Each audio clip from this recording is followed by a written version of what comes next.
আলহামদুলিল্লাহি রাব্বিল আলামিন আর রহমানির রহিম মালিকি ইয়াউমিদ্দিন ইয়্যাকা না'বুদু ওয়া ইয়্যাকা নাস্তাঈন ইহদিনাস সিরাতাল মুস্তাকিম সিরাতাল লাযীনা আন'আমতা আলাইহিম গায়রিল মাগদুবি আলাইহিম ওয়ালাদ-দাল্লিন। বিসমিল্লাহির রহমানির রহিম ইয়াসিন ওয়াল কুরআনিল হাকীম ইন্নাকা লামিনাল মুরসালিন আলা সিরাতিন মুস্তাকিম তানজিলাল আজিজির রহিম লিতুনযিরা কওমান মা উনযিরা আবাউহুম ফাহুম গাফিলুন লাকাদ হাক্কাল কওলু আলা আকসারিহিম ফাহুম লা ইউমিনুন ইন্না জাআলনা ফি আ'নাকিহিম আগলালা ফাহিয়া ইলাল আযকানি ফাহুম মুকমাহুন وجعلنا من بين أيديهم سدا ومن خلفهم سدا فأغشيناهم فهم لا يبصرون আল্লাহর কালামের তেলাওয়াত এমন সুন্দর তেলাওয়াত আজকে দুনিয়াতে তৃপ্তি পাইলা না রে বান্দা, কিয়ামতের ময়দানে আমার আল্লাহ নিজে তেলাওয়াত করে তৃপ্তি দিবে। এরে নবীর আশিক উম্মতের দল, দূরের ইঙ্গিত দূরের জিনিসের জন্য ওই কোরআন কাছে, এটা দূরে না। আল্লাহ তো বলা দরকার ছিল হাযাল কিতাব, কেন বললেন যালিকাল কিতাব? প্রশ্ন বুঝলেন? বলা দরকার ছিল হাযাল কিতাব, এই কিতাব। কেন বললেন ওই কিতাব? যালিকাল কিতাব মানে ওই দূরের কিতাব। এক নাম্বার জবাব, হাযাল কিতাব মানে যালিকাল কিতাবের ব্যাখ্যাই হলো হাযাল কিতাব, এই কিতাব। আল্লাহ ঘুরাইয়া বললেন কেন? এটাই কোরআনের বড় অলংকার। আল্লাহ এমন ভাবে সাজাইছেন যে বান্দা মেধা খাটাইয়া দেখো, এমন সুন্দর সাজানো কিতাব জমিনের মধ্যে আর নাই। দুই নাম্বার জবাব, যদিও কোরআনটা আমাদের সামনে রিডিং লাইন আমাদের সামনে, তবে কোরআনের মারিফত আর ব্যাখ্যা আর তাফসীর আমাদের জেহেন থেকে অনেক অনেক দূরে।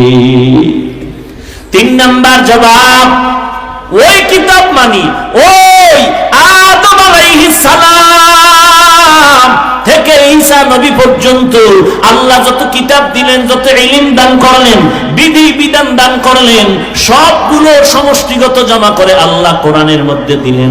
আল্লাহ বুঝাই দিলেন এটা এমন একটা কোরআন, ওই আদম নবীর কিতাবের ইলমের কিতাব এইটা, ওই ঈসা নবীর সাথে যেই ইলম দিয়েছিল সেই সমন্বয়ের কিতাব এই কোরআন। তিন নাম্বার জবাব হয়ে গেল। জবাব নাম্বার 4, এটা তো ওই এত পরিমাণ দূরের কিতাব।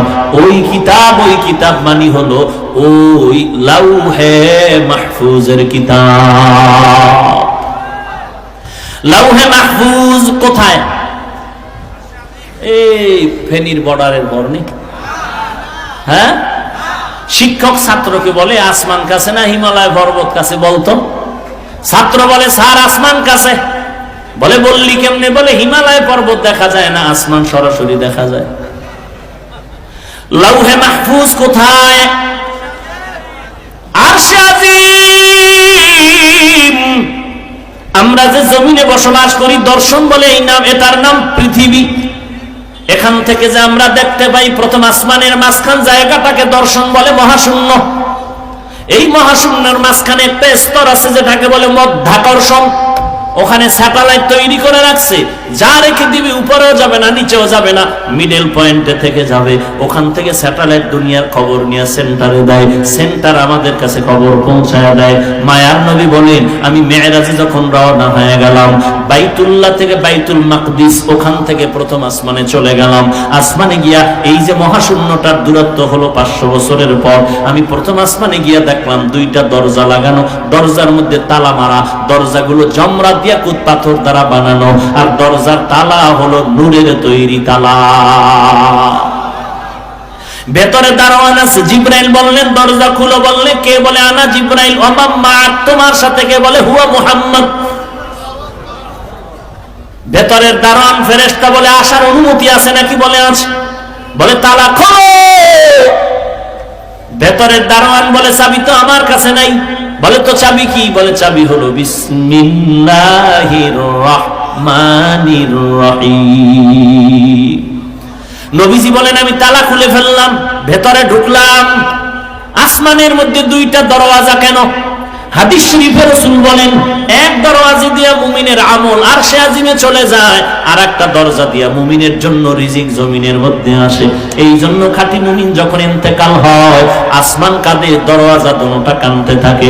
কান্নার মাঝে মাঝে নমুনা দেখা যায়, হালকা হালকা আকাশে বৃষ্টি আল্লাহ ওয়ালার ইন্তেকালে দেখা যায়। নবীজি বলেন প্রথম আসমানে ঢুইকা দেখলাম বিশাল আসমান। বলে কেমন বড়? 500 বছরের মোটা। নবীজি বললেন ওখান থেকে আমি আবার বের হয়ে গেলাম, উপরে গিয়া দেখি এইরকম আর একটা মহাশূন্য, 500 বছরের দূরত্বের ফাঁকা। পেরিয়ে গেলাম দ্বিতীয় আসমানে, ওখানেও 2টা দরওয়াজা। তালা খুললাম, ভেতরে ঢুকলাম। ঢুকার পরে সব আল্লাহর কুদরত দেখলাম। ওই আসমানটাও 500 বছরের মোটা। এই আসমানটা দেখার পর আবার উপরে গেলাম, আর একটা মহাশূন্য দেখলাম, 500 বছরের দূরত্ব। এগুলো পেরিয়ে গেলাম 3 নাম্বার আসমানে। তৃতীয় আসমানে গিয়া 2টা দরজা তালা খুললাম অনুমতি নিয়া, ভেতরে ঢুকলাম, আল্লাহর কুদরত দেখলাম। এরপরে আবার 3 নাম্বার আসমান পেরিয়ে চলে গেলাম মহাশূন্য। মহাশূন্য পেরিয়ে 500 বছরের পথ পেরিয়ে গেলাম কত নাম্বার আসমান?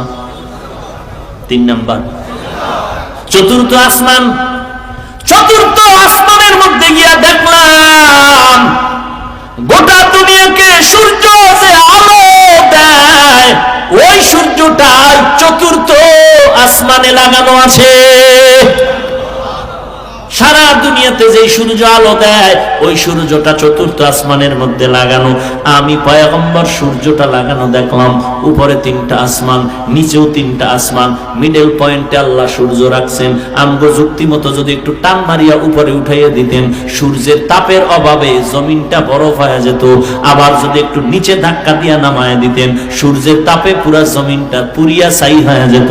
একজন্য দেখবেন দুনিয়ার জমিনের মধ্যে যেখানে সূর্যের আলো বেশি, 12 মাস গরম আর গরম, গরম আর গরম।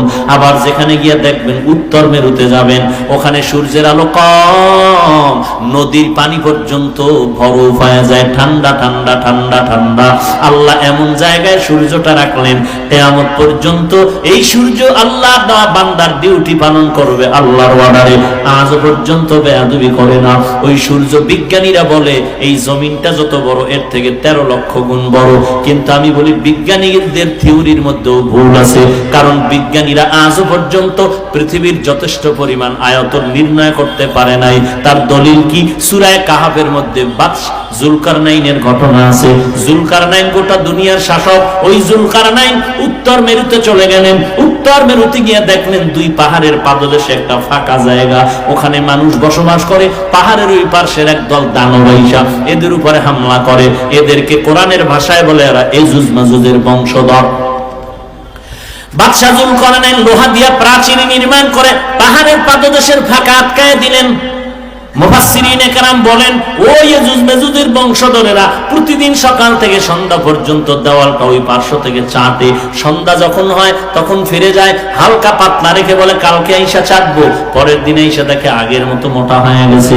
মুফাসসিরিনে কেরাম বলেন, যেদিন আল্লাহর অর্ডার হবে এদিকে আসার, সেদিন তারা বিকাল বেলা যাওয়ার আগে বলবে ইনশাআল্লাহ আগামীকাল আইসা আমরা শেষ করে ফেলবো। পরের দিন আইসা ইনশাআল্লাহর বরকতে দেখবে আর দেওয়ালটা মোটা হয় নাই। ওটাকে চেটে চেটে শেষ করিয়া এপারে আসবে। এদিকে আইসা ওরা মানুষকে ধরবে আর খাবে, মানুষকে ধরবে আর খাবে। ওরা কেউ 60 হাত লম্বা, কেউ 40 হাত লম্বা, কেউ 30 হাত লম্বা। বিজ্ঞানীরা বলে এত স্যাটেলাইট চালাইলাম, রকেট চালাইলাম, বিমান চালাইলাম, এত কিছু চালাইলাম, আজও পর্যন্ত বের করতে পারলাম না ইয়াজুজ মাজুজ কেমনে খায়, কেমনে ঘুমায়, কি করে, আজও পর্যন্ত বের করতে পারলাম না।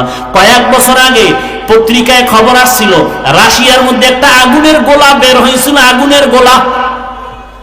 ওই আগুনের গোলা কিন্তু চন্দ্রগ্রহণ লাগলে কেউ দেখে কেউ দেখে না, কারণ পৃথিবী নামক গ্রহ থেকে এই চন্দ্রটা 50 গুণ ছোট আর সূর্য হলো 13 লক্ষ গুণ বড়। এ কারণে সূর্য যদি কোথাও গ্রহণ লাগে গোটা দুনিয়াটা অন্ধকার হয়ে যায়। এই সূর্যটার কত বড় নেয়ামত আমাদের জন্য। আল্লাহ কোরআনেও বলেন এই সূর্য আমি বছরের ক্যালেন্ডার বানায় দিলাম, বাংলা ইংরেজি মাস গণনা করো, বাৎসরিক ক্যালেন্ডার বানায় দিলাম সূর্যটারে, আর আরবি মাসের ক্যালেন্ডার বানায় দিলাম আকাশের চাঁদেরে। আকাশের চাঁদ দেখা দেখা আরবি গণনা কর, আর দুনিয়ার অন্য গণনা করবি চন্দ্র সূর্যের হিসাব কইরা কইরা। ভাইরা আমার, নবী বলেন এই সূর্য আরো কি নিয়ামত। বলে জমিনের মধ্যে সূর্য, সূর্যের মধ্যে 7টা কালার আছে, রং আছে। মাঝে মাঝে দেখবেন পূর্ব দিকে যখন বৃষ্টি হয় দিনের বেলা, রাতে না, পূর্ব আকাশের দক্ষিণ কর্নারে একটা পাইপের মতো দেখবেন, সাগরের মধ্যে পাইপ লাগায় মনে হয় যেন পানি তুলে, এটাকে বলে রং ধনু। সূর্যের আলো লেগে এটা রং বেরং হয়ে যায়। এই সূর্য এত বড় খাদেম এই দুনিয়ার মানুষের জন্য। আমরা যত জমিনের ফসল খাই, আমরা যত গাছের ফল খাই, এই যত ফসল আর ফল খাই, এগুলোর রং লাগায় সূর্য, আর এগুলোর স্বাদ বাড়ায় দেয় চাঁদ। সূর্য আলো দেয়, সূর্য রং বানায়। এজন্য দেখবেন আম গাছ লাগাইয়া যেই সাইডে সূর্যের আলো বেশি ওই দিকের আমগুলো কালার বেশি, যেই পার্শ্বে সূর্যের আলো কম ওই পার্শ্বের আমের কালার কম। রাতের বেলা তাকায়া দেখবেন যেই সাইডে আমের মধ্যে চাঁদের আলো বেশি ওই সাইডের আম মিষ্টি বেশি, যেই সাইডের মধ্যে তাকায়া দেখবেন চাঁদের আলো কম ওই সাইডের আম মিষ্টি বড় কম। পয়গম্বর বলেন এই সূর্যটা দেখলাম চতুর্থ আসমানে টানানো। আল্লাহর নবী বলেন আমি মেরাজের রাত্রে এগুলো দেখার পরে আবার সামনে গেলাম, যাবনি আর উপরে যাব। পয়গম্বর বলেন আমি চতুর্থ আসমান পেরিয়ে উপরে উঠলাম, উপরে উঠার পরে দেখলাম আর 500 বছরের দূরত্ব মহাশূন্য, এটা পেরিয়ে গেলাম পঞ্চম আসমান, ওখানে ঢুকলাম, 2টা দরওয়াজা, 2 দরজা দিয়ে ঢুকা আবার পঞ্চম আসমান ছায়ের করলাম, 500 বছরের মোটা শেষ করে আবার মহাশূন্য পাড়ায় গেলাম 6 নম্বর আসমানে, এটাও 2 দরজা দিয়ে ঢুকলাম, 500 বছরের মোটা। এরপরে গেলাম মহাশূন্য পেরিয়ে সপ্তম আসমানে, সপ্তম আসমানটাও 500 বছরের মোটা।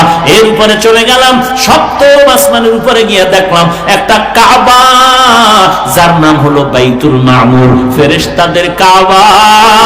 মুহূর্তে মুহূর্তে মুহূর্তে ওই নূরের ঘর বাইতুল মামুর 70,000 ফেরেশতা এক সিরিয়ালে তাওয়াফ করে। আজকে যারা সুযোগ পাইল, কিয়ামতের আগে আর তাদের সিরিয়াল আসবে না।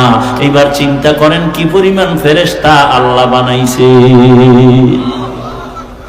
পয়গম্বর বলেন ওই বাইতুল মামুর এমন জায়গায় সেট করা সপ্তম আসমানের উপরে, ওখানের ছাদের উপরে একটা পাথর যদি রেখে দেওয়া হয়, ওই পাথরটা বাইতুল মামুর নূরের কাবা, ফেরেশতাদের কাবার মাঝখান দিয়া পাথরটা নিচের দিকে আসবে, 1 থেকে 7 থেকে 1 আসমান, 7টা আসমান ভেদ করিয়া ওই বাইতুল মামুরের পাথরটা এসে আমগো জমিনের বাইতুল্লাহর কাবার ছাদের মাঝখানে এসে পড়বে। নবীজি বলেন আমি আবার উপরে গেলাম, দেখলাম সিদরাতুল মুনতাহা একটা বড়ই গাছ। কি গাছ? বড়ইগুলো এক একটা কত বড়, বলে তেলের ড্রামের মতো বড়। আর ওই বড়ই গাছের পাতাগুলো হলো হাদিসের ইবারাত কাল কেলাল, হাতির কানের মতো বড়। নবী বললেন এখান থেকে আমার আবার সফর আলাদা।